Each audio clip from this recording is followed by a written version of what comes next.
এবং নিচে আশ্রমে অনেকেই আছেন এবং এখানে গার্ডও আছে নিচে।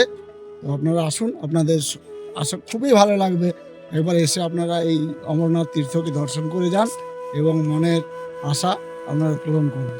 এই সিঁড়িটা বানাতে প্রায় 1 বছর টাইম লেগেছে। মানে সব থেকে এটা ইউনিক জিনিস। কারণ কি, এখানে দেখুন আমি যদি খুব ভালো করে দেখে থাকি, তাহলে দেখুন 2012 সাল থেকে 2013 সাল অবধি এই সিঁড়ি নির্মাণের কাজ হয়েছে।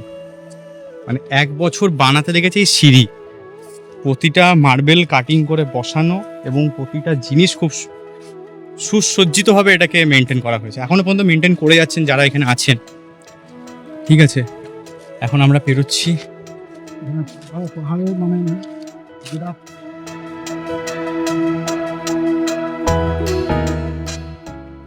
এখন চলে এসেছি হচ্ছে একদম অমরকানন মন্দিরের ভেতরে। আর এখানে এখন সময়সূচি করে দিয়েছে হচ্ছে 11টা, সকাল 11টা হচ্ছে গেট খোলা থাকবে, 11টার পর থেকে গেট বন্ধ। আপনারা যখন আসবেন হাতে অবশ্যই টাইম নিয়ে এবং আগের চেষ্টা করবেন এখানে ঢুকে যাওয়ার। গান্দুয়া ড্যাম থেকে অমরকাননের রাস্তা মোটামুটি 5 থেকে 10 মিনিট, এর থেকে বেশি নয়। কিন্তু এখানে আশ্রমটা খুব এখন যাব হচ্ছে পাহাড়ের উপরে। তো কতগুলো সিঁড়ি আছে সেটা দেখুন আপনারা।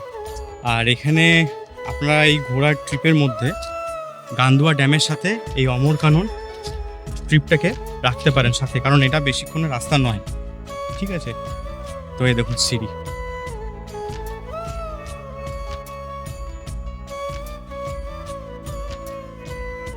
সিঁড়ি গুনি নাকি গো?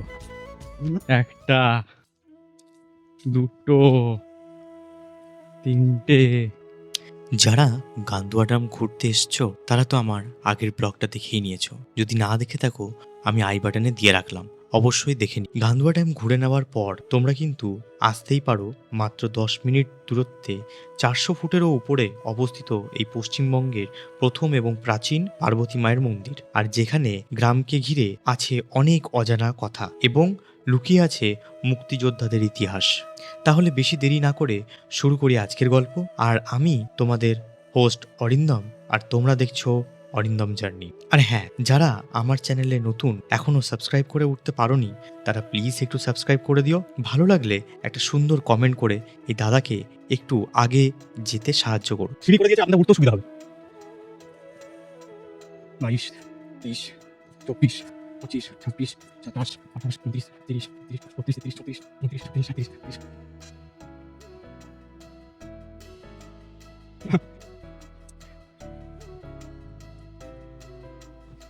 কি হাঁপিয়ে গেলে নাকি?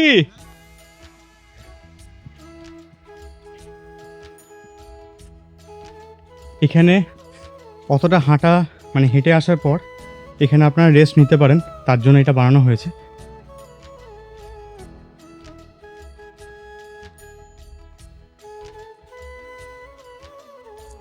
হ্যাঁ, ভালো এক্সারসাইজ হয়ে যাবে। কিন্তু এখানে একটা জিনিস আপনাদেরকে বলে দিই, বয়স্ক মানুষ যারা আসছেন তারা যদি একটু থেমে থেমে ওঠেন তো এই সিঁড়িটাকে আরামসে ওঠানো যাবে, মানে ওনারা উঠতে পারবেন আর কি। আর যাদের হার্টের প্রবলেম আছে আমার মনে হয় তারা যদি উঠতে চান, মনের জোরটাই মেন, তারা যদি উঠতে চান উঠতে পারেন। কিন্তু আদারওয়াইজ আমার ব্যক্তিগতভাবে যদি শোনে তাহলে বলবো যে হার্টের পেশেন্টদের না ওঠাটাই ভালো। আদারওয়াইজ এমনি সবই ওয়েল, সব কিছুই ঠিকঠাক। এখানে মেনটেনটা খুব ভালো করেছেন। কারণ আমি যখন এসেছিলাম তখন বোল্ডার ছিল, ঠিক এরকম টাইপের বোল্ডার যেরকম দেখতে পাচ্ছেন, এরকম বোল্ডারের সিঁড়ি ছিল। এখন সেটা পুরো বাঁধিয়ে সিঁড়ি করে দিয়েছে। তো চলুন ঠাকুরের দর্শন করে। জয় মা।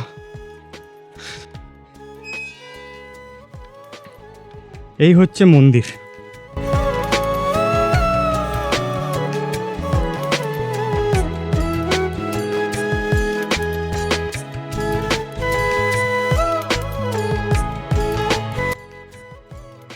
এখানে জুতোটা খুলে নিতে হবে,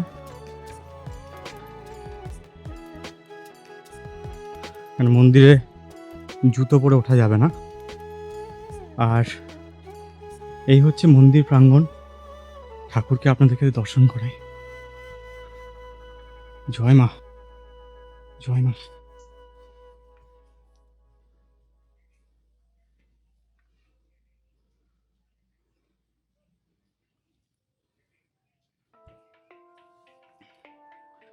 আপনারা দেখতে পাচ্ছেন কিনা জানি না, চেষ্টা করলাম আপনাদেরকে দর্শন করানোর। আর এই হচ্ছে মন্দিরের চারিপাশ। এখান থেকে নিচের ভিউটা একবার দেখায় আপনাদেরকে, অসাধারণের ভিউ। আর তার মধ্যে এখানে মহাদেব বিরাজমান। এই হচ্ছে মহাদেব। আর এই হচ্ছে সেই প্রাচীন বটগাছ।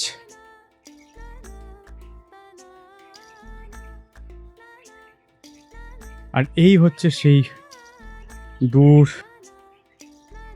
মানে এখানে আমি মেন ওই হাইওয়েটা দিয়ে আসছিলাম, আপনাদেরকে দেখাচ্ছি যদি আপনারা ভালো করে দেখতে পারেন। ওইখানে দেখুন গাড়ি যাতায়াত করছে, ঠিক ওই জায়গাটা দিয়ে আমি এসছি এদিকে। ওখানে একদম গাড়িগুলো এই কুটু লাগছে, ছোট্ট।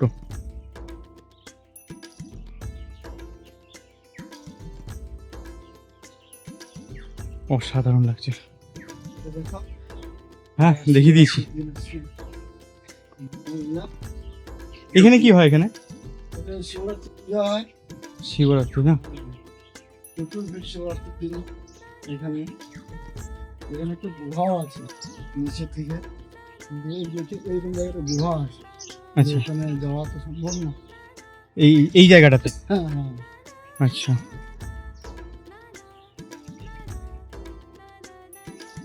কত উপরে রয়েছি ভাবো। এখানে গাড়িগুলো এইটুকু রয়েছে। যে হ্যাঁ, কত সুন্দর লাগছে দেখো মাঠগুলো, সব থেকে মাঠগুলো, হ্যাঁ মানে এত সুন্দর লাগছে,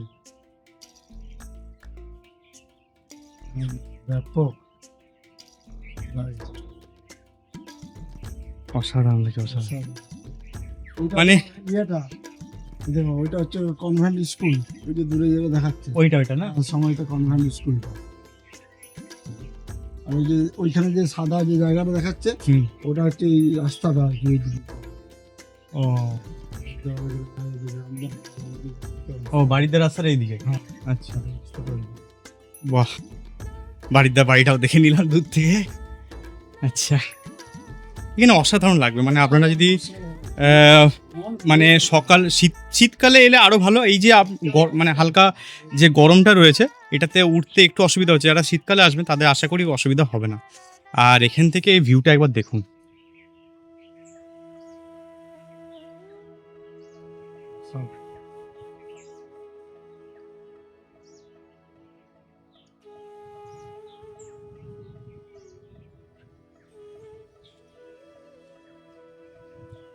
অসাধারণ লাগছে, মানে ফাটাফাটি ভিউ। আর সব থেকে বড় কথা, এখানে যে আসতে পারবো, মানে এই জায়গাটা যে আসতে পারবো সেটাও জানতাম না। কারণ এই টাইমে টোটালি সব এরিয়া বন্ধ করে দিয়েছে, তালা মেরে দিয়েছিল। আমরা পাঁচিল টপকে আমরা এসেছি। হ্যাঁ, মানে যার জন্য এটা সম্ভব হলো তিনি আর কেউ নয়, এ হচ্ছে আমাদের রবীন্দা। পরিচয় করাই, আমাদের ব্যাংকেরই উনি একজন স্টাফ। তো আজকে দাদার সাথে এলাম, দাদাকে দেখা হলো হচ্ছে ওনার বাড়ি এখানেই, মানে দাদার বাড়ি হচ্ছে এখানে অমরনাথেই। তো এখান থেকে আমি বললাম তুমি কোথায় যাচ্ছো? বলছে ব্যাংকে যাবো। আমি তাহলে চলো, তাহলে তোমার কাছে তুলে নিয়ে যাই। তুলে নিয়ে এলাম, তাহলে তুমি চলো আমাকে অমরনাথটা দেখাবে চলো। এবারে এসছি, এখানে দুটো রাস্তা আছে। একটা হচ্ছে সামনের দিক দিয়ে, যেটাতে আপনারা এসে ঢুকবেন মেন গেটটা। আরেকটা হচ্ছে পেছন দিক দিয়ে একটা রাস্তা আছে। সেই পেছন দিকের রাস্তার একমাত্র যারা লোকাল তারাই একমাত্র জানে। এই হচ্ছে সেই ব্যক্তি যার জন্য আমি এখানে সম্ভব হলো এই জায়গাটা আসা, না হলে অসম্ভব। মানে এখানে যিনি এসছেন 4 চাকা নিয়ে, বয়স্ক একজনকে নিয়ে, তিনি এখনও বাইরে দাঁড়িয়ে আছে, তারা আসতে পারেননি এতটা। তো যাই হোক, আমাদের হলো এইটুকুই। আমি দিদাকে নিয়েও এখানে এসছি এই জায়গাটাতে, সবাইকে নিয়ে ফুল ফ্যামিলি। আমি অনেকবার, মানে 2বার না 3বার আমি এখানে এসেছি। খুবই ভালো লাগে এই জায়গাটা। আপনারাও আসুন, অসাধারণ লাগবে। এইটুকু কথা দিতে পারি যে ভাইয়ের কথা শুনে যদি একবার অন্তত গান্দুয়া ড্যামটা করেন, তো গান্দুয়া ড্যামে ধরুন আপনাদের পিকনিক করছেন, তো ওখানে রান্না আপনারা ব্যবস্থা করে এলেন। ওখান থেকে এখানে বেশিক্ষণ লাগবে না, এসে জাস্ট ঘুরে পুজো দিয়ে আপনারা আবার গিয়ে ওখানে খাওয়া দাওয়া করতে পারেন। এই একটা প্ল্যান আপনারা মধ্যে রাখতে পারেন। তো অসম্ভব, অসাধারণ অসাধারণ, জাস্ট ফাটাফাটি লাগছে এখানে। মানে আমরা যে কত উঁচুতে রয়েছে আমরা নিজেরাও জানি না এখন অবধি। আমি যদিও বা এটা নিয়ে একবার স্টাডি করবোই যে কতটা উঁচু এই জায়গাটা সেটা। আর এখানে আশ্রম আছে, সকালবেলা যদি আপনারা আসেন খুব সকালে তাহলে এখানে কিন্তু খাওয়ানোর ব্যবস্থাও কিন্তু ওনারা করেন। সেটা কিন্তু আগে থেকে বলে দিতে হয়, মনে হয় টোকেন কাটার ব্যবস্থা কিছু থাকে। তো সেটা দেখি যদি জানা যায় তো আপনাদেরকে সেই ইনফরমেশনও দেবো। এই যে মন্দির, এবার আমরা এখান থেকে বেরোচ্ছি। আর বেরিয়ে এই হচ্ছে উপর থেকে নিচ সিঁড়ি শুধু দেখুন। কারণ এখানে যারা যারা আসবেন, মানে আমি একটা জিনিসই বারবার বলবো, তারা কিন্তু সুন্দর এখান থেকে উঠতে পারবেন। কিন্তু বয়স্ক মানুষ যারা আছেন তারা যদি একটু রেস্ট নিয়ে ওঠেন তাহলে ঠাকুরের দর্শন মানে অনায়াসে করা যেতে পারে। আর আরেকটা জিনিস হচ্ছে, যারা হার্টের পেশেন্ট, আমি বারবার বলছি, তারা কিন্তু খুব ভেবেচিন্তে এখানে উঠবেন, কারণ অনেকটাই উঁচু। ঠিক আছে, নামার টাইমে হয়তো কিছু মনে পড়ছে না বা মনে হচ্ছে না, কিন্তু ওঠার টাইমটা কিন্তু একটু সমস্যা হবে। তো এখন হচ্ছে প্রায় এখানে আমি যা সিঁড়ি কাউন্ট করলাম মোটামুটি 85-90 অ্যাবাভ, মানে 90 এরকম সিঁড়ি আছে অ্যাপ্রক্স। ঠিক আছে, যদি আপনারা ফার্স্টের সিঁড়িটা ধরেন তাহলে মোটামুটি 91 এরকমভাবে কাউন্টিং হচ্ছে। তো সেইভাবে 85-90 সিঁড়ি, সেটাকে ওভার করে আপনাকে উঠতে হবে ঠাকুরের কাছে। অনেক উঁচু, মানে এখান থেকে প্রায় ঠাকুরের মন্দির প্রায় অনেকটাই উঁচু। ঠিক আছে, এখন নিচে নামছি, দেখি আপনাদের আশ্রমটা যদি একটু দেখাতে পারি তাহলে আরও ভালো হবে আর কি। দেখা যাক। মেনলি ব্যাগের মধ্যে সব থেকে বড় কথা হচ্ছে ব্যাগের মধ্যে জল পর্যাপ্ত পরিমাণে রাখবেন। সেটা শীত বর্ষা যে টাইমে আপনারা আসুন না কেন, এখানে সবসময় 12 মাসই এই মন্দির খোলা থাকে। ঠিক আছে, এমন নয় যে সিজনে এলে আপনারা খোলা পাবেন। অমরনাথ মন্দির সবসময় খোলা থাকে। এবারে আপনারা যখন আসবেন পর্যাপ্ত পরিমাণে একটু জল ক্যারি করলেই ভালো, কারণ ওঠার টাইমে হয়তো জল চেষ্টা তেলও পেতে পারে। তোরা নিচ থেকে নিয়ে আপনাকে উপরে উঠতে হবে। আর শীতকালে এখানে অনেকেই বসে। আর সব থেকে আরেকটা জিনিস আপনাদেরকে দেখায়, এটা হচ্ছে আমাদের বাঙালি বা যারা খুবই ভালোবাসেন সবাইকে, প্রিয়জনদের, তাদের নাম এইভাবে লিখে দিয়ে গেছে। কোনো মানে হয় না কিন্তু। এই যে কি রাজেশ, এইগুলো না করলেই পারে, S+A। ঠিক আছে, এইগুলো আমার মনে হয় যারা এগুলো করছেন তারা সুন্দর জায়গাটাকে মানে নষ্ট করার জন্য হয়তো এখানে আসেন। এই যেমন এখানে R+P, মানে কেন এগুলো কেন করা হয়, মানে কি কারণ? এটা লিখলে কি অমরত্ব, তোমরা প্রেম ভালোবাসায় ডুবে থাকবে? এই যে কি লিখেছে, R+K+R লাভ ইউ। ভালো, এগুলো একদিকে লিখে রেখেছেন, ট্যাটু বানিয়ে রেখেছেন। এটা নিজেদের যদি হৃদয়ের মধ্যে লিখে রাখেন তাহলে ভালো, কিন্তু জায়গাটাকে মানে নষ্ট না করলেই ভালো হয়। এগুলো actually মানে খুব কম শিক্ষিত আর কি, যারা এই একটু হয়তো সত্যি করে তাই, মানে দেখো তুমি কালচার একটা থাকে না, মানুষের কালচার কালচার করবে না তো, এটা একদম তোমার যাদের ওই ধারণাটাই নেই, এ হয়তো সেই কিছুদিন পরে এও করবে না, কিন্তু এখন যেহেতু তার বয়সটা খুব কম, এটা সম্পর্কে হ্যাঁ ওই আর কি, হ্যাঁ তার আগে নষ্ট করে দিয়ে চলে যাচ্ছে জায়গাটা আর কি। আর 5-6 পরে এসে হয়তো ভাবছে যে আমি এটা লিখলে হয়তো আমার মধ্যে, হ্যাঁ তোর সঙ্গে আমার প্রেমটা আরো ভালো মানে কবি। সত্যি করেই তাই। আপনারা আসুন, খুব মনোমুগ্ধকর পরিবেশ। হ্যাঁ, আপনাদের আশা করি খুবই ভালো লাগবে। আপনারা মোটামুটি এখানে আসলে আপনাদের মানে পরিবেশের দিক থেকে মানে খুবই ভালো আর কি। একটা যে প্রকৃতির যে মানে অসাধারণ দৃশ্য, সেই দৃশ্য আপনারা এখানে লক্ষ্য করবেন। আর সব থেকে আরেকটা জিনিস, সঙ্গে শীতকালে নিরাপত্তার বিষয়টা বলি, নিরাপত্তা একদম 100% সুনিশ্চিত। এখানে কোনো রকম, অনেক জায়গায় দেখা যায় পাহাড়ের উপরে অনেক অসামাজিক কাজকর্ম বা অনেক কিছু পরিবেশ নষ্টর থাকে, কিন্তু এখানে আপনারা নির্দ্বিধায় এবং একলা মনে একা আপনারা এখানে মানে পরিদর্শন করতে পারেন। সেই ক্ষেত্রে নিরাপত্তা বিষয়টা আপনারা 100% সুনিশ্চিত। কোনো বিপদ, কোনো আপদ বা এই জঙ্গলের মধ্যে, পাহাড়ের মধ্যে কোনো হিংস্র প্রাণী বা জন্তু এখানে নেই। এবং নিচে আশ্রমে অনেকেই আছেন এবং এখানে গার্ডও আছে নিচে। তো আপনারা আসুন, আপনাদের আশা খুবই ভালো লাগবে। একবার এসে আপনারা এই অমরনাথ তীর্থকে দর্শন করে যান এবং মনের আশা আপনারা পূরণ করুন। এই সিঁড়িটা বানাতে প্রায় 1 বছর টাইম লেগেছে। মানে সব থেকে এটা ইউনিক জিনিস, কারণ কি এখানে দেখুন, আমি যদি খুব ভালো করে দেখে থাকি তাহলে দেখুন 2012 সাল থেকে 2013 সাল অবধি এই সিঁড়ি নির্মাণের কাজ হয়েছে। মানে 1 বছর বানাতে লেগেছে এই সিঁড়ি। প্রতিটা মার্বেল কাটিং করে বসানো এবং প্রতিটা জিনিস খুব সুসজ্জিতভাবে এটাকে মেনটেন করা হয়েছে। এখনো পর্যন্ত মেনটেন করে যাচ্ছেন যারা এখানে আছেন। ঠিক আছে, এখন আমরা পেরোচ্ছি। এখানে পাহাড়ের মানে যেটা পাহাড়ের প্রান্ত প্রথম, সেখানটা আমরা বেরোলাম। সেখান থেকে এবার আপনারা এই অমরনাথ যে মন্দির, অমরনাথ যে আশ্রম, এখানে যারা মহারাজ যারা আছেন এনারা এই দেখুন এই ঘরগুলো দেখাচ্ছে আমাদের এই ক্যামেরাম্যান অরিন্দম চক্রবর্তী। আপনারা এই মন্দিরগুলো দৃশ্য এবার দেখুন কত সুন্দর, মানে একটা প্রাকৃতিক এবং গ্রাম্য পরিবেশের যে মন্দির, সেই মন্দিরটা একটা অসাধারণ আপনাদের এবং সত্যি করে তাই। মানে এখানে একদম দেখো হ্যাঁ। গ্রামের মতন ঘর। ঠিক আছে, এই মন্দির কিন্তু যখন আমরা প্রথম আসি তখন কিন্তু এই মন্দির এরকম ভাবে বানানো ছিল না। এখনো বলবো, এখন এই মন্দির এত ডেভেলপ করে গেছে, এই অমরনাথ মন্দির আপনাদের এলে কোনো রকম ভাবে কোনো অসুবিধাই আপনাদের হবে না। আগে তো উঠতে গেলে ভয় লাগতো, এখন সেটাও কোনো রকম কোনো সমস্যা নেই।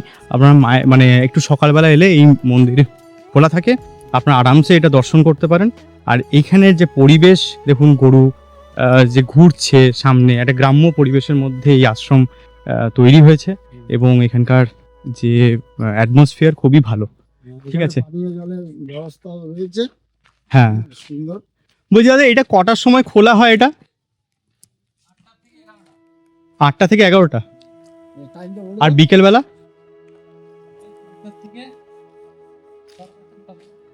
মানে তখন কি উপরে উঠতে দেওয়া যায়? হ্যাঁ, আচ্ছা, টাইমটা বলে দাও। হ্যাঁ এখানে ক্যাপচার হয়ে গেছে। আচ্ছা, এইখানে আমি যখন অনেক দিন আগে যখন এসেছিলাম, এই আশ্রমে একটু খাওয়ানো যেটা এখনো আছে, হয়, ওটা কি এখনো চালু? বলতে হয়। হয় কিন্তু আগের থেকে একটু বলে দিলে ওদের সুবিধা হয়। সুবিধা হয়। আচ্ছা, প্রতিদিন কত লোক করবে এটা তো আইডিয়া করা যায় না। হুম হুম হুম। কন্ট্যাক্ট নাম্বার আছে, কন্ট্যাক্ট নাম্বার নিয়ে ফোন করে বলে দিলে আপনার কি আমরা এনেছে মানে প্রসাদের ব্যবস্থা করে। ও আচ্ছা, এত ভালো লাগছে। মানে আমি কত বছর পরে যেখানে এলাম তখন এইটুকু বয়সে তখন এত ভালো জিনিস ছিল না, এত ছিল না। মানে আমি দেখে অবাক হয়ে, তখন আমরা গাড়ি এতটা ঢুকিয়ে দিয়েছিলাম। খেলে তো আমার বাড়িতে কিছু ছিল না। কোথা থেকে আসছেন আপনারা? আমি দুর্গাপুরে থাকি মেনলি। আমি কি বলছি, আর একটু আগে যখন এসেছিলেন না, জানতো না তখন বলে দিতেন। না না, সেটা নিয়ে কোনো অসুবিধা নেই। ঠাকুরের প্রসাদ আবার আসবো যখন পাবো। মানে আজ শুক্রবার সন্তোষীমা আমি এমনি খাই না কোনো জায়গাতে, কিন্তু ঠাকুরের প্রসাদ আরামসে খাওয়া যেতে পারে। কিন্তু আমি এসছি, খেয়ে দিয়ে এসছি। হ্যাঁ ছিল না, এটা গোবিন্দধামের লোকে দিয়েছে। হ্যাঁ, আচ্ছা আচ্ছা। ও গোবিন্দধাম বাড়ি যায় না, মানে তখন তখন সেই লোকের খরচা ও এই মন্দিরটা দান দিয়েছে। আচ্ছা, এটা কত সুন্দর মন্দিরটা। আপনি কি ইউটিউব ব্লগ করেন নাকি? হ্যাঁ হ্যাঁ হ্যাঁ। কি নাম আছে? এইটা হচ্ছে সেই রাস্তা, পেছনের রাস্তা। মানে আমরা এইটা দিয়ে উঠলাম আর কি, আর এই হচ্ছে পেছনের রাস্তা। মানে সামনের দিক দিয়ে অপশন না থাকলে পেছনের রাস্তা ধরে না। এই জন্য গাড়িটা এখানে রাখলে তো গাড়িটা দেখাবে রাস্তা। হ্যাঁ, ও তার মানে তুমি এটাই বলছিলে, এটা শর্টকাট রাস্তা এটাই? এখানে গাড়িটাই তো আসছে, ও এইটা এটা, আচ্ছা এই রাস্তা দেখাচ্ছে দেখো। আচ্ছা, যাই হোক।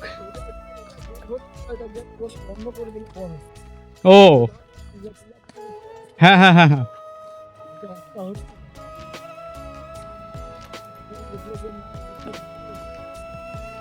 আচ্ছা, তো ফাইনালি সমস্ত জায়গা কভার করে এখন বেরোচ্ছি বাড়ির উদ্দেশ্যে। বাড়ি বলতে এখন আপাতত বাঁকুড়া, ঠিক আছে। কিন্তু অবশ্যই আপনারা যখন আসবেন একটু হাতে টাইম নিয়ে এলে না, এই জায়গাটা খুবই ভালো জায়গা। মানে দৃশ্য উপভোগ করা সমস্ত হ্যাঁ একদমই তাই। মানে যখন যারা ধরুন হ্যাঁ, মানে কেউ এসে এখানে বোর ফিল করবে না। একটু যদি নিরিবিলি পরিবেশে থাকতে চান, যে একটু মানে ঠান্ডা জায়গায় বসে মাথা জাস্ট ঠান্ডা করব বা একটু আলাদা একাকী থাকবো, তাহলে এই জায়গাগুলো হচ্ছে বেস্ট জায়গা, ঠিক আছে। বাকি তো শীতকালে ধরুন এমনি একটু ভিড় ভাট্টা তো হয়েই যায়, কিন্তু এই জায়গাগুলো অতটা না মানুষ চট করে জানেন না বা আসেন না, কিন্তু আপনারা এলে আসতে পারেন, খুব ভালো জায়গা। কিন্তু এখন বেরিয়ে যাচ্ছি। তো যাই হোক, আপনারা আমার এই ভিডিওটা স্কিপ না করে পুরোটা দেখার অনুরোধ রইল। আর অবশ্যই যদি ভালো লেগে থাকে চ্যানেলটাকে সাবস্ক্রাইব করবেন, লাইক করবেন এবং শেয়ার করবেন, কারণ এই জায়গাগুলো তুলে ধরাটা মেন উদ্দেশ্য ছিল যে সামনে শীতকাল আপনাদের ঘুরতে যাওয়ার একটা নতুন ডেস্টিনেশন। তো আজকের মতন এখানেই, নেক্সট ব্লগ নিয়ে খুব তাড়াতাড়ি আসছি।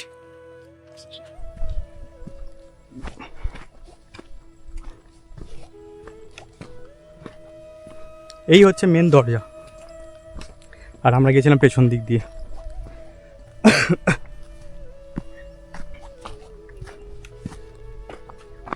কত উঁচুতে আমরা আছি ভাবুন, যে ওখানে মানুষজনগুলো সব ছোটো ছোটো লাগছে।